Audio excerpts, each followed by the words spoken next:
So, hello guys. So, meron din akong isang palagi ito for everyday use. Ito guys. So, yung Bella and Beauty ko for ano lang, for party, for events, pag may.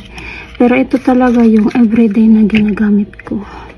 So, kay Melden to guys, Sweet Kiss Lip Serum. So, ito yung ginagamit ko. Nagpadala ko sa Pilipinas pa to galing.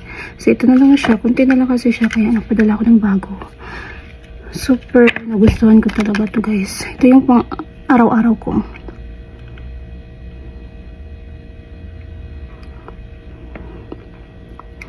Ayan o. Normal lang siya. Tapos pwede din siya dito. Pero hindi ako naglalagay. Pwede siyang ganin-ganin dito. Nakita ko kay Manilden. So, ang ginagawa ko guys, mini-mix ko siya ng Summer Fridays. Ng Sephora at ito.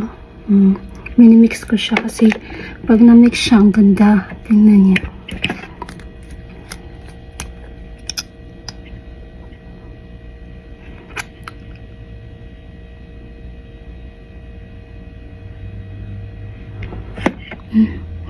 Diba? Parang lips, parang ano lang siya, normal lang.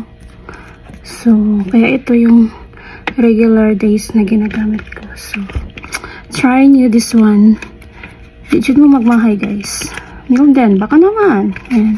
Di mo magmahay ano kaya nindot good siya in fairness. So, pina-order ko pa to galing sa Pilipinas sa Shopee. So, yun. Actually, pwede na sana ako mag-affiliate sa Shopee sa Pilipinas kaso wala man dito. So, na-approve na sana ako sa aking YouTube at sa aking Facebook. Pero, hindi kasi siya available dito. So, pag-uwi naman ng Pilipinas. So, yan siya guys. Di ba gana? Normal lang siya. So, mo lang to siya guys. Good afternoon.